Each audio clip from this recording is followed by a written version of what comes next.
The alarm rang through the ship's hallways at 3 in the morning. Captain Jake Morrison pulled himself out of bed and rushed to the bridge, still wearing his sleep clothes. His crew was already there, staring at the screens with worried faces. "What do we have?" Jake asked, rubbing sleep from his eyes. Lisa Park, the ship's engineer, pointed at the main display. "Distress signal, Captain. Coming from that small moon near the gas giant. It's weak, but it's definitely there." Jake moved closer to look at the readings. The Wanderer had been exploring this system for 2 weeks now, mapping planets and collecting data. They hadn't expected to find anything like this. The signal was old, maybe weeks old, but someone was still broadcasting it. "Can you tell what kind of ship it is?" Jake asked. Ben Torres, their medical officer, worked on his console. "The signature doesn't match anything in our database. It's not human, that's for sure." Jake felt his heart beat faster. First contact with alien life was supposed to be handled by specialized diplomatic ships, not a small science vessel like the Wanderer. "But someone out there needed help. How far?" he asked. 2 hours if we push the engines," Lisa said. "But Captain, we should probably report this to command first. Let them send a proper team." Jake looked at the distress signal blinking on the screen. 2 hours away. If they reported it and waited for orders, it would take days for another ship to arrive. Days that whoever was sending that signal might not have. "We're going," Jake said. "Lisa, plot a course. Ben, get the medical bay ready for anything. We don't know what we're going to find." Lisa hesitated for a moment, then nodded. She understood. They all did. You don't leave someone to die in space, no matter who or what they are. The Wanderer changed course, its engines burning bright as it raced toward the small moon. Jake stood on the bridge, watching the gray rock grow larger on the screen. The moon was dead with no atmosphere and no life. But there, caught in its weak gravity, was a ship. "Oh my God," Lisa whispered. The alien vessel was huge, easily 5 times the size of the Wanderer, but it was broken, torn apart like something had ripped through it. Pieces of metal floated around it, caught in the same slow orbit. The ship was dark except for one small section near the back where a faint light flickered. "That's where the signal's coming from," Ben said. "Life signs are reading one, very weak." Jake grabbed his suit helmet. "Lisa, Ben, you're with me. Everyone else, stay on station and keep watch. If anything goes wrong, you jump to safety. Don't wait for us." The boarding team suited up quickly. The small shuttle left the Wanderer and flew toward the broken alien ship. As they got closer, Jake could see the damage was even worse than it looked. Whatever attacked this ship had been powerful and angry. They found an airlock that still worked and forced it open. Inside, the ship was dark and cold. Their helmet lights cut through the darkness as they moved carefully through twisted hallways. Everything was built for beings much taller than humans. The doorways reached 12 feet high, and the corridors were wide enough for 4 people to walk side by side. "The design is beautiful," Lisa said softly, running her gloved hand along the wall. "Look at these patterns. This is art, not just function." They followed the signal deeper into the ship. Bodies floated in some sections, frozen and still. Jake tried not to look at them too closely, but he could see they were humanoid, with 4 arms and pale blue skin that shimmered even in death. "Here," Ben said, stopping at a door. "The signal is coming from inside." Jake helped him force the door open. Inside was what looked like a command center. And there, strapped to a chair to keep from floating away, was a living alien. She was tall, maybe 7 feet, with 4 arms and that same pale blue skin. Her eyes were closed and her breathing was shallow. She wore armor that was cracked and broken in places. Blood, dark purple in color, stained her side. "She's dying," Ben said, scanning her with his medical device. "Multiple injuries, severe blood loss, and her body temperature is dropping fast.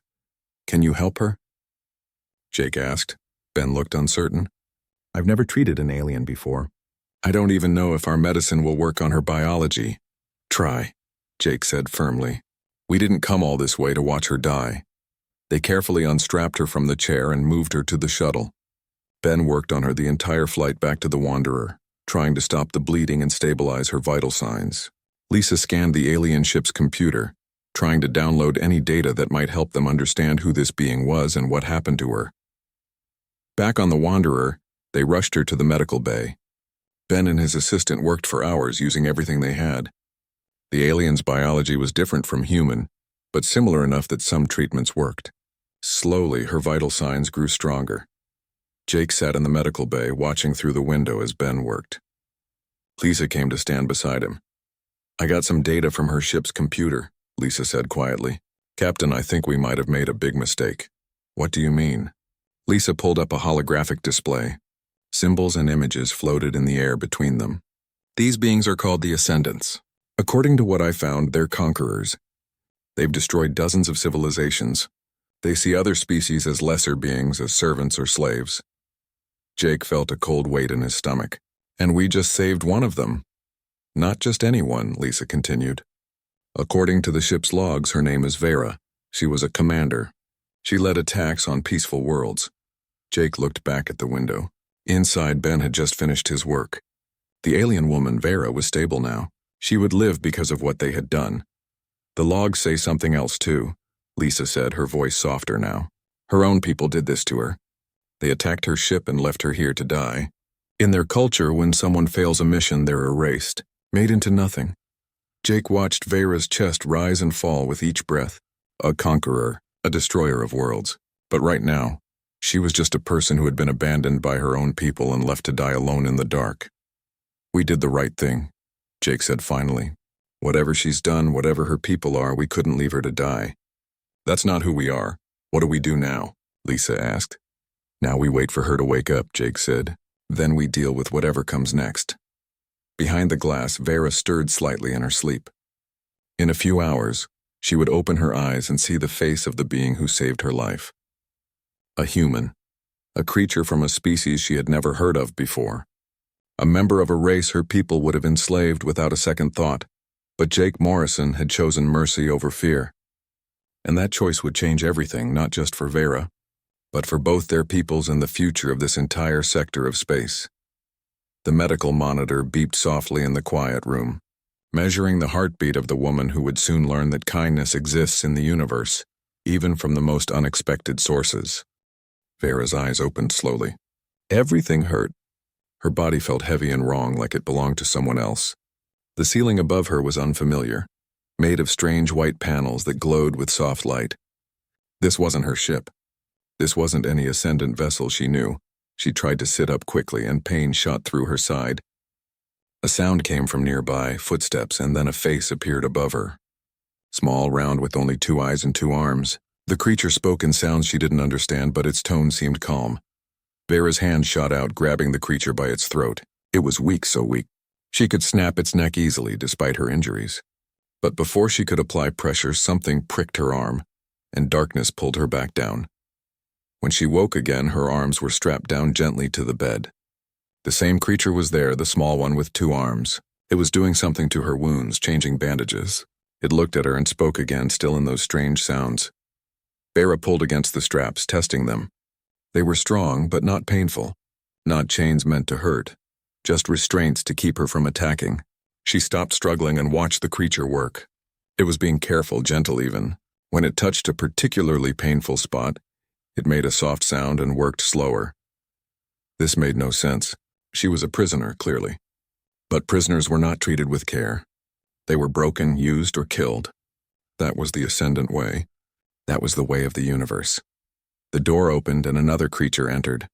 This one was slightly larger, with darker skin and something covering its body. It carried a small device that made beeping sounds when pointed at her. The 2 creatures talked to each other in their odd language, then the first one left. The new creature sat in a chair beside her bed. It didn't speak, just sat there watching her with strange brown eyes that seemed almost sad. After a long moment, it reached over and loosened the straps on her arms, then removed them completely. Vera could attack now. Kill this creature and escape. But where would she go? She was on their ship, weak, injured, and surrounded by unknown enemies. Better to wait. Learn. Then strike when the moment was right. Over the next day, she learned to understand some of their language through a translation device they gave her. The creatures called themselves humans. The one who sat with her was their leader, something called a captain. His name was Jake. Where is my ship? She asked when the device finally worked properly. Her voice came out rough and weak, which angered her. Still in orbit around the moon, Jake said. We didn't touch anything except to recover you. Why?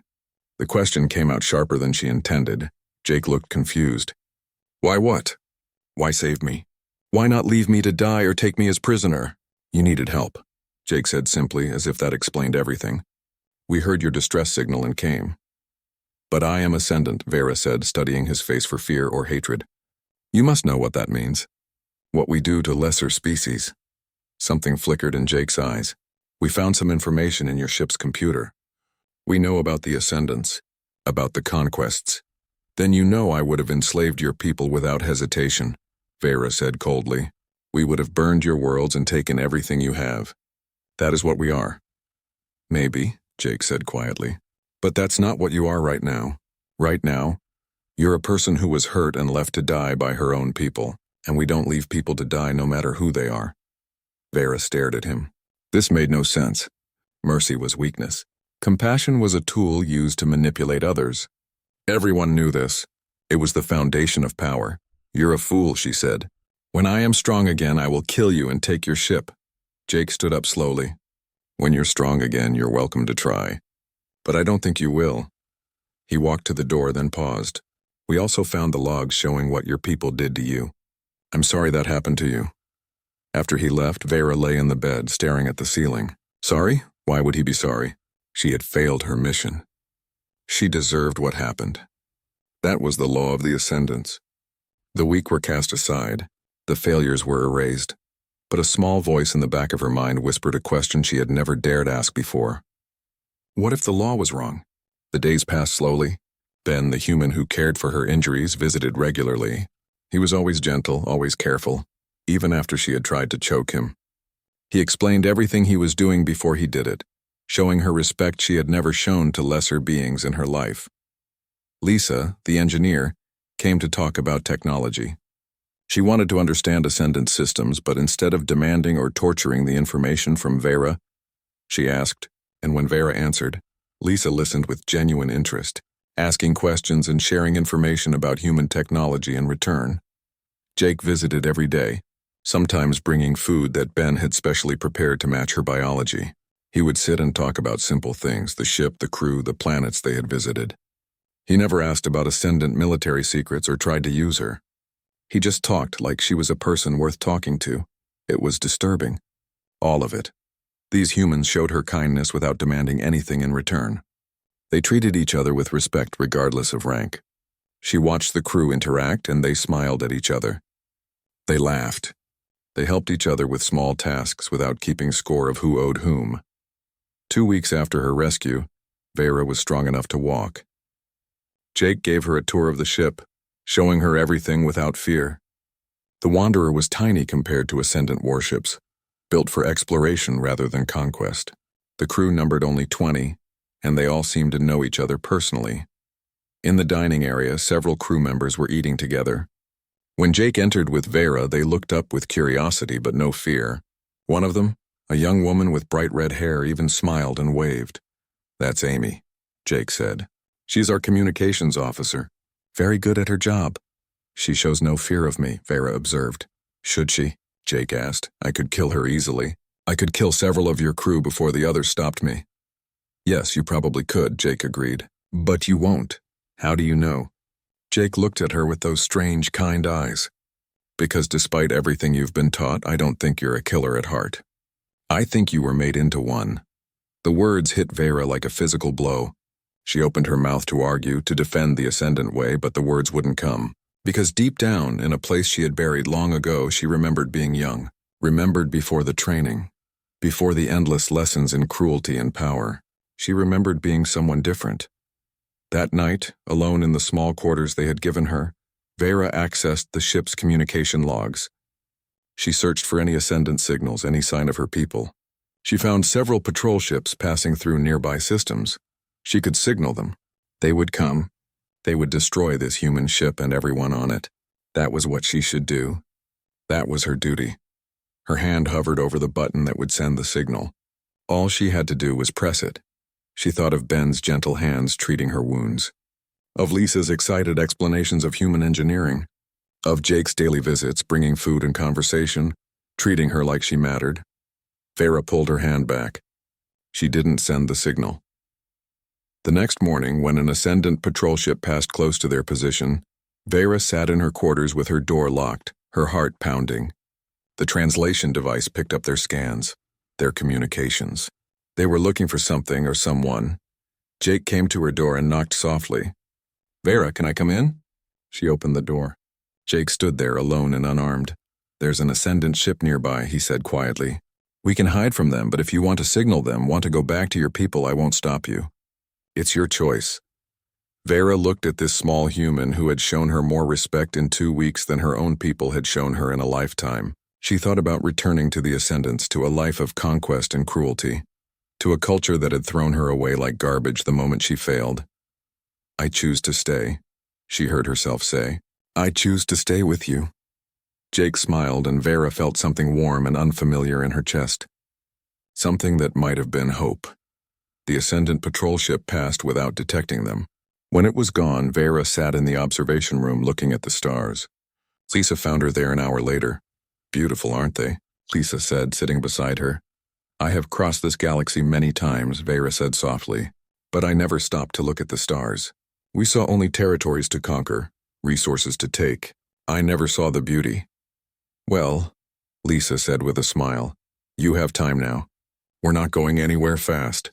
For the first time in her long life, Vera realized she wasn't in a rush anymore. She had nowhere she needed to be, no missions to complete, no orders to follow.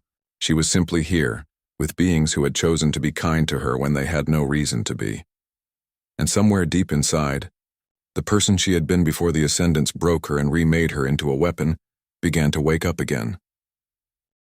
3 months had passed since Vera joined the crew of the Wanderer. She still found it strange to think of it that way, joining rather than being held prisoner. But that's what it was. Jake had made it official 2 weeks ago, giving her a position as assistant engineer working with Lisa. The work was good. Vera's knowledge of advanced technology was far beyond human understanding in some areas, and she found satisfaction in teaching Lisa new concepts. But more than that, she found satisfaction in Lisa's genuine excitement when she learned something new. The human woman didn't see Vera's knowledge as something to steal, but as something to share. Still, some days were harder than others. Vera sat in the engineering bay working on a power distribution problem that had been bothering Lisa for weeks. Her 4 hands moved across the controls with practiced ease, making adjustments that would increase efficiency by 15%. "That's amazing," Lisa said, watching over her shoulder. "How did you know to route the power that way?" "It's basic knowledge," Vera said automatically. Then she caught herself. That was the old her talking, the one who had been taught that others were beneath her. "I mean, I learned it during my training. I can show you the principles if you'd like." Lisa grinned. "I'd love that. After shift tonight? We could grab dinner and you could explain it." "Dinner?" Vera asked. "Yeah, food. The thing we eat?" Lisa laughed. "Come on, you've been skipping meals again. Ben is going to lecture both of us if we don't show up." Vera wanted to refuse. In Ascendant culture, eating was done quickly and efficiently, alone in quarters. It was fuel, nothing more. But she had learned that humans did things differently. They ate together, they talked, they laughed. It was strange and inefficient, and something she was slowly beginning to enjoy. "Very well," Vera said. After shift. That evening, Vera found herself in the dining hall with half the crew. They sat around a large table, passing food and talking about their day. It was loud and chaotic, and Vera sat quietly, not sure where she fit in this strange social dance. "Hey Vera," Amy called out from across the table. "Is it true that Ascendant ships can travel twice as fast as ours?" All eyes turned to Vera. She felt the old instinct to guard information, to share nothing with potential enemies. But these weren't enemies. These were the people who had saved her life. 3 times as fast, actually, Vera said. "The power requirements are enormous, but the technology is stable. Could we adapt it to the Wanderer?" Someone asked. "Possibly," Vera said, "though you would need materials we don't have access to."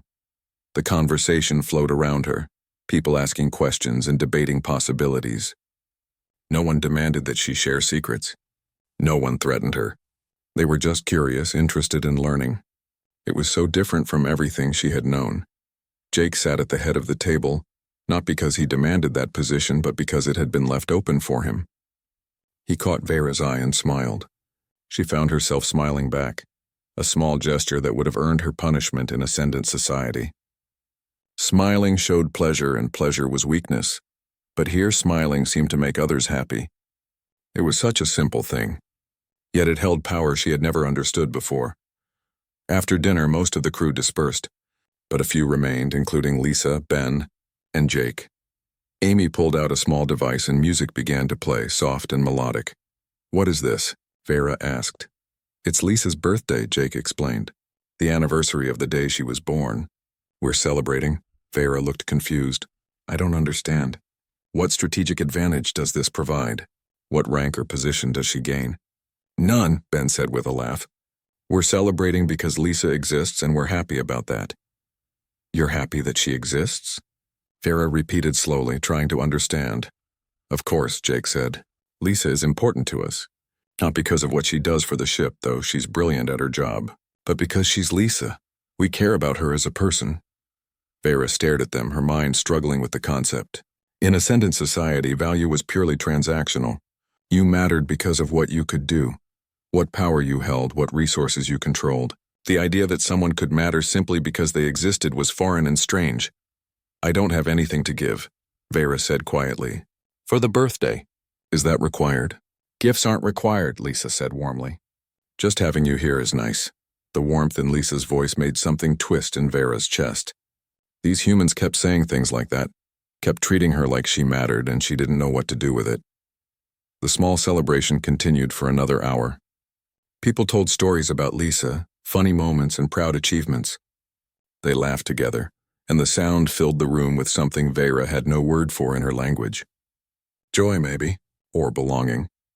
When the others finally left, Vera stayed to help clean up. Jake worked beside her in comfortable silence. "Why do you do this?" Vera asked suddenly. "Why do you all treat each other this way?" "What do you mean?" Jake asked, putting dishes in the cleaner. "The kindness, the caring. You gain nothing from it. There's no advantage to celebrating someone's birth or caring about their feelings. It's inefficient." Jake was quiet for a moment. Then he said, "Maybe it is inefficient, but it makes life worth living.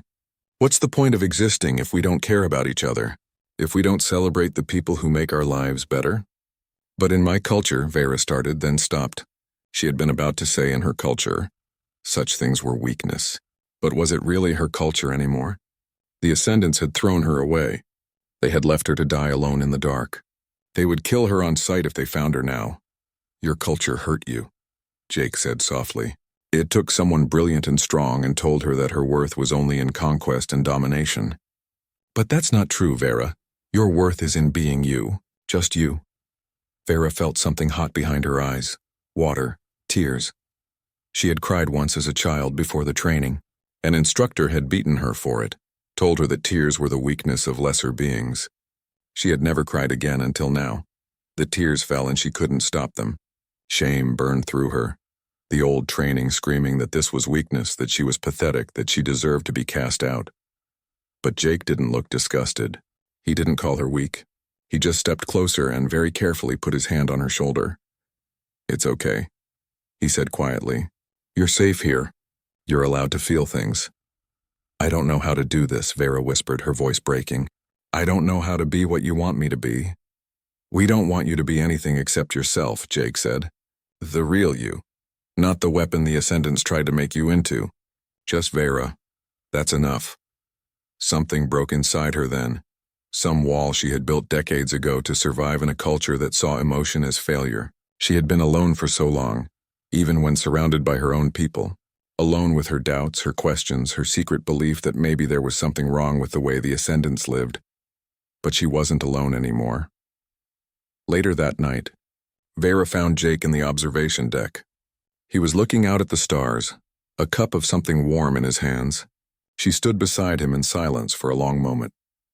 "Jake," she said finally, "I want to stay. Not as a temporary arrangement. Not until I find somewhere else to go. I want to stay with this crew. With you." Jake looked at her and his expression was gentle. "You're already part of this crew, Vera. You have been for a while now." "But my people," she said. "If they find us, they'll attack. They'll try to kill everyone here because of me. Is that worth the risk?" "Every person on this ship knew the risks when we rescued you," Jake said. "And every person has chosen to have you here anyway. You're worth it, Vera." Those 3 words, "you're worth it," struck something deep inside her. All her life she had been told her worth was conditional. Succeed and you matter. Fail and you're nothing. But Jake was saying she had worth simply because she existed. Simply because she was herself. I don't deserve this, Vera said, her voice barely a whisper. The things I've done, the people I've hurt in the name of the Ascendant Empire. Maybe you don't, Jake said honestly. But none of us are perfect. We've all done things we regret. What matters is what you choose to do now, who you choose to be moving forward. Vera looked out at the stars, the same stars she had seen 1,000 times while flying conquest missions for the Ascendants. But they looked different now. Before they had been backdrops to war. Now they were beautiful, full of possibility and wonder. I choose to be better, she said. I choose to be someone who deserves the kindness you've shown me. Jake smiled and held up his cup. To new beginnings, then. Vera didn't have a cup, so she touched her hand to his. To new beginnings. In that moment, standing beside a human who had shown her more compassion than her own people ever had, Vera felt something she hadn't felt in longer than she could remember. She felt hope. Hope that maybe she could be more than what she was made to be. Hope that she could learn this strange human way of caring about others. Hope that she had finally found a place where she truly belonged. The emergency signal came through at midnight. Jake was pulled from sleep by the urgent beeping of his communicator. He grabbed it quickly, his heart already racing. Captain, we have a priority distress call. Amy's voice came through, tense and worried. It's from New Hope Colony. They're under attack. Jake was moving before she finished speaking, pulling on his uniform as he ran to the bridge. The crew was already gathering, their faces showing the same fear he felt. New Hope was a small human settlement on the edge of explored space, home to about 5,000 people. Families. Children. What's the situation? Jake asked, taking his position. Amy brought up the transmission. A woman's face appeared on the screen, streaked with dirt and fear. This is Governor Helen Carter of New Hope Colony. We are under attack by an alien fleet. They're demanding our complete surrender. They say we have 6 hours to comply or they'll destroy the colony. Please, if anyone can hear this, we need help. The transmission cut out. Jake felt his blood run cold. Can we reach them? 4 hours at maximum speed, Lisa said from her station. But Captain, we're a science vessel. We have no weapons, no defenses. What can we do against a fleet? Show me what we're dealing with, Jake ordered. The screen changed to show sensor readings from the colony's last transmission. 7 large ships hung in orbit around New Hope. The design was unmistakable. Jake had studied it carefully over the past months from the data they'd recovered from Vera's old ship. Ascendant vessels, Ben said quietly. The bridge fell silent. Everyone turned to look as Vera entered, still in her sleep clothes, her forearms hanging at her sides. She had heard the alarm and come immediately. Let me see, she said, moving to the display. Her eyes scanned the ship formations and her face went pale. No, it can't be. You know these ships? Jake asked. I know the commander, Vera said, her voice shaking. Zathras. He was my superior. He's the one who ordered my ship destroyed, who left me to die. Jake watched her carefully. Will he remember you? Yes, Vera said. And if he knows I'm alive, he'll do everything in his power to finish what he started. Why is he here? Lisa asked. Why attack a small human colony? Vera stared at the display and her expression hardened. He's testing you. Testing humanity's response. If you surrender the colony without a fight, he'll report back that humans are weak. The full Ascendant fleet will come and conquer all your worlds. And if we fight? Jake asked. Then he destroys the colony as an example and waits to see if more human ships come. Either way, he learns what he needs to know. Jake looked at his crew. 20 people on a ship meant for exploration, not war. They had no weapons, no armor, no chance in a direct fight. But he couldn't abandon 5,000 people to slavery or death. We have to try something, he said. Jake, Vera said, stepping closer to him. If we go there, we'll die, all of us. Zathras doesn't show mercy. Then we'll die trying to save those people, Jake said firmly. Because that's what humans do. We don't abandon each other. Vera stared at him for a long moment. Then something changed in her expression, a decision being made. There might be another way. A slim chance, but a chance. I'm listening, Jake said. Vera took a deep breath. The Ascendant Empire is not as strong as it appears. I've seen the cracks, the doubts among the ranks. Many commanders follow orders because they fear punishment, not because they believe in the cause. If we could show them an alternative, if we could prove that there's another way to exist beyond conquest and cruelty. How? Lisa asked. With the truth, Vera said. My truth. I broadcast a message across all Ascendant channels. I tell them what happened to me, how humans showed me mercy when my own people left me to die.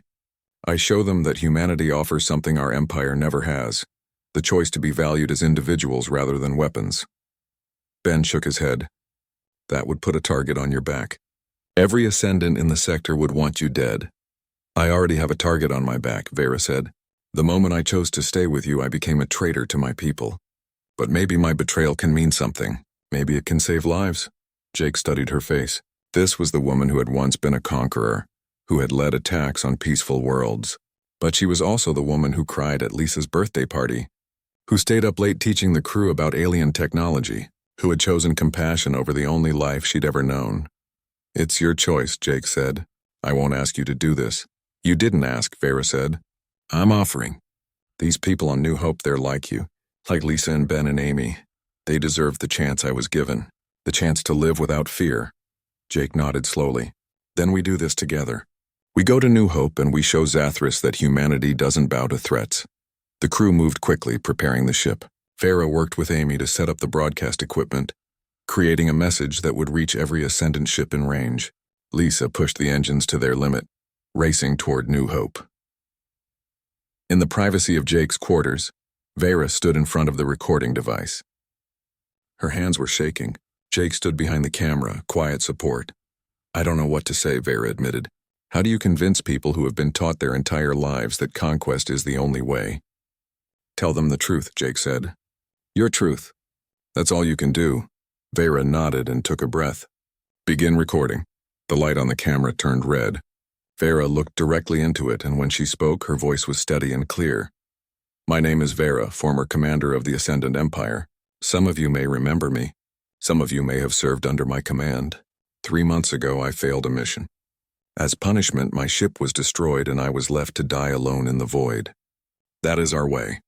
That is our law. She paused, gathering her strength. But I did not die. I was found by a species we have never encountered before. Humans. They could have left me. They could have killed me or enslaved me. Instead, they saved my life. They asked for nothing in return. They showed me kindness when kindness was not earned, not owed, not even expected. Vera's voice grew stronger. I have lived among them for 3 months now. I have seen how they treat each other with respect, regardless of rank. I have seen them celebrate each other's existence simply because they care. I have learned that there is another way to live beyond conquest and fear. She looked directly at the camera, speaking now to specific people she knew were listening. Commander Zathras is currently holding a human colony hostage. He will tell you that this is strength, that this is the Ascendant way. But I tell you that it is fear. Fear that if we stop conquering, we will have nothing left. Fear that without enemies beneath us, we will have to face the emptiness inside ourselves. Her 4 hands clenched into fists. I was empty for a long time. I followed orders and won battles and rose in rank, and I was empty. But these humans have shown me that there is more to existence than power. There is connection. There is joy. There is the simple pleasure of being valued not for what you can do, but for who you are. Vera leaned closer to the camera. I know some of you doubt. I know some of you are tired of the endless wars. I know because I was one of you. And I am telling you now that there is another choice. You can choose mercy over cruelty. You can choose life over death. You can choose to be more than what the Empire made you. She straightened. I am going to New Hope Colony. I am going to stand with these humans against Commander Zathras. Not because I am controlled by them, but because I choose to. Because they gave me something I never had before. The right to choose who I want to be. And I choose to be someone who protects the innocent rather than destroying them. Vera's voice dropped to almost a whisper. Join me, choose differently. Show the galaxy that the Ascendants can be more than conquerors. Show them that we can change. The recording ended. Vera stood still for a moment, then her legs seemed to give out. She sat down heavily, her hands shaking. Jake moved to sit beside her. That was brave. That was terrifying, Vera corrected. Zathras will want me dead even more now. Then we make sure he doesn't get what he wants, Jake said firmly. 3 hours later, the Wanderer dropped out of faster-than-light travel at the edge of the New Hope system. The 7 Ascendant ships hung in orbit around the colony like predators circling prey. Transmit the message, Jake ordered. All frequencies. Make sure everyone hears it. Amy's fingers flew across her console. Broadcasting now. Vera's message played across every Ascendant ship in the system. In the silence that followed, the crew of the Wanderer waited to see if words could change the course of an empire. On the largest Ascendant ship, Commander Zathras watched the recording with growing rage. The traitor was alive. Not only alive, but trying to poison his crew with her weak human philosophies. But as he looked around his bridge, he saw something that made his blood run cold. His officers weren't mocking the message. They were listening. Some were listening very carefully indeed. And for the first time in his long career, Zathras felt something he had never expected to feel. He felt afraid.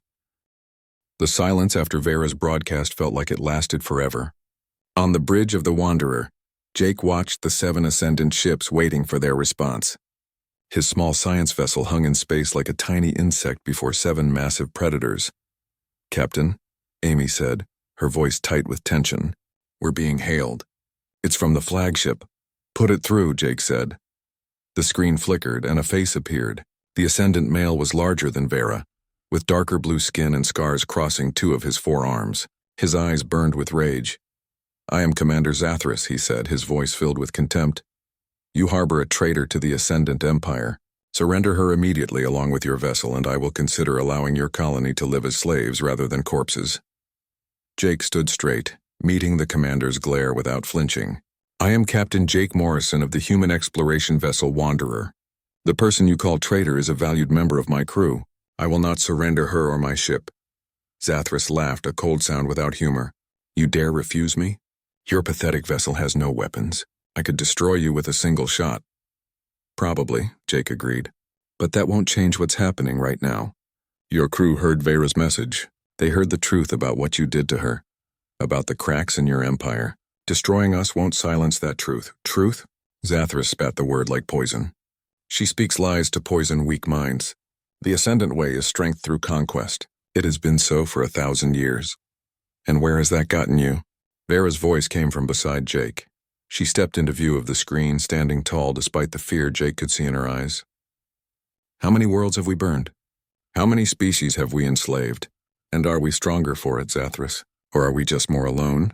"You are nothing," Zathras snarled. "You failed your mission. You are erased, dead. Your words have no weight." "Then why are you so angry?" Vera asked calmly. "If I am nothing, if my words mean nothing, why do they frighten you so much?" For a moment, Zathras seemed unable to speak. Then he roared, "I will destroy you all. Every human on that colony will die screaming, and you, traitor, will watch before I tear you apart myself." The transmission cut out. Alarms immediately began blaring on the Wanderer. "All 7 ships are powering weapons," Lisa reported, her voice shaking. "Targeting us and the colony." "Evasive maneuvers," Jake ordered, though he knew it was hopeless. They couldn't outrun Ascendant weapons, and they had no way to protect the colony below. But before the first shot was fired, something unexpected happened. One of the Ascendant ships moved, positioning itself between the flagship and the Wanderer. "Captain," Amy said, her eyes wide, "we're receiving a transmission from that ship. They're asking to speak with us." "Put them through," Jake said, hardly daring to hope. A different Ascendant appeared on screen, younger than Zathras, with lighter blue skin and uncertain eyes. "I am Officer Kelrick of the vessel Dawn's Edge. I wish to speak with Vera." Vera stepped forward. "I remember you, Kelrick. You served under me during the Outer Rim campaigns. You were a good commander," Kelrick said quietly. "Fair even by Ascendant standards. When I heard you had been erased, I felt the decision was wrong. But I said nothing because to speak against erasure is to invite your own." "Why are you speaking now?" Vera asked. Kelrick looked directly at her. "Because your message made me realize I have been afraid for a very long time. Afraid to question, afraid to doubt, afraid to imagine anything different. You say humans showed you another way. I want to see that way. I want to choose differently. Traitor!" Zathras's voice broke through on another channel. "Stand down immediately or face erasure yourself."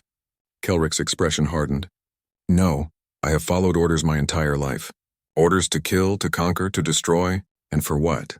To serve an empire that would erase me the moment I failed?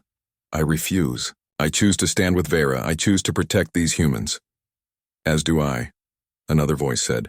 A third Ascendant ship moved to join Kelrick's vessel. blocking the line of fire to the colony. "And I," said another. Within minutes, 4 of the 7 Ascendant ships had moved to defend the Wanderer and New Hope colony. Only 3 ships remained loyal to Zathras, including his flagship. "You fools," Zathras screamed. "You throw away everything for these weak creatures? For this traitor's lies?" "They're not lies," Kelric said firmly. "That's what terrifies you. Vera speaks truth, and truth is the one thing our empire cannot survive." Jake stepped forward. "Commander Zathras, you can still choose differently. You can choose to end this without bloodshed. Join us. Help us build something better than an empire based on fear." "Never," Zathras snarled. "I will destroy you all." His ship's weapons charged, but before he could fire, one of his own officers on the bridge moved. The camera caught the moment of chaos as the officer tackled Zathras, and other crew members joined in. The transmission cut out suddenly. Minutes passed in tense silence. Then a new transmission came through from the flagship.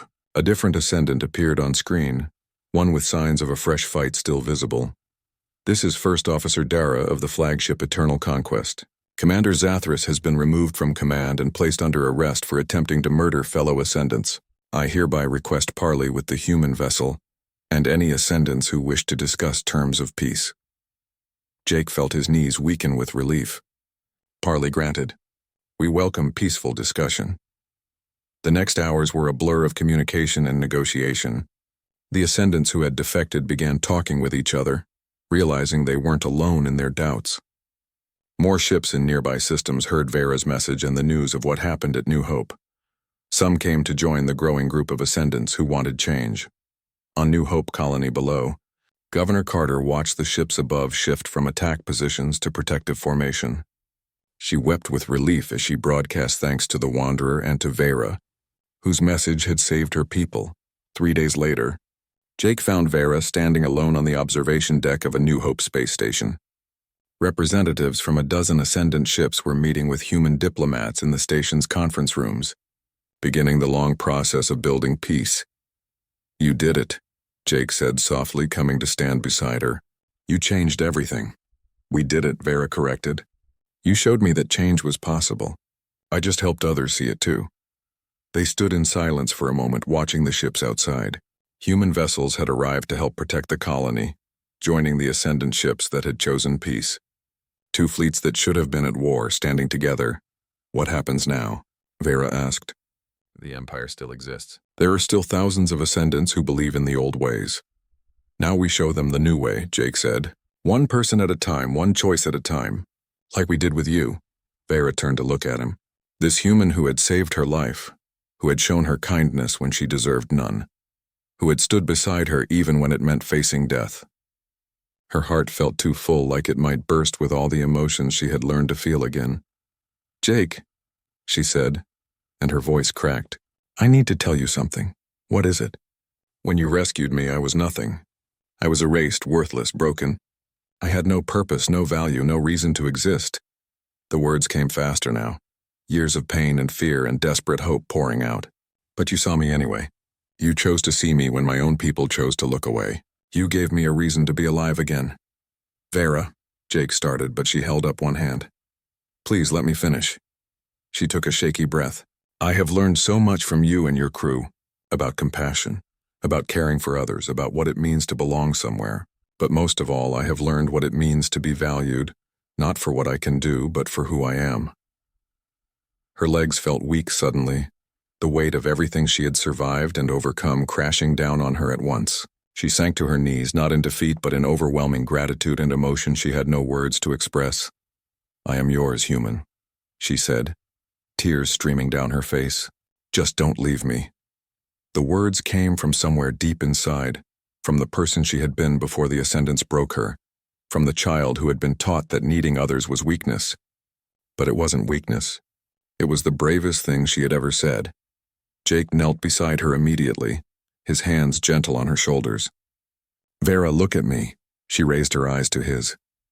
"You're not mine," Jake said firmly but kindly. "You're free. You always have been. You're not property. You're not a possession. You're a person, a friend, someone I care about deeply. But I need you," Vera whispered. "I need all of you. The crew, the humans, this feeling of belonging. I'm afraid if I let go, I'll fall back into the dark. Then hold on, Jake said, helping her to her feet. But hold on as an equal, as a friend, as someone who chooses to be here because she wants to, not because she has to. And I'm not going anywhere, Vera. None of us are. You're stuck with us now. Vera laughed through her tears, a sound of pure relief and joy. Jake stood with her, his hand steady on her shoulder, supporting her but not controlling her. Equals, friends.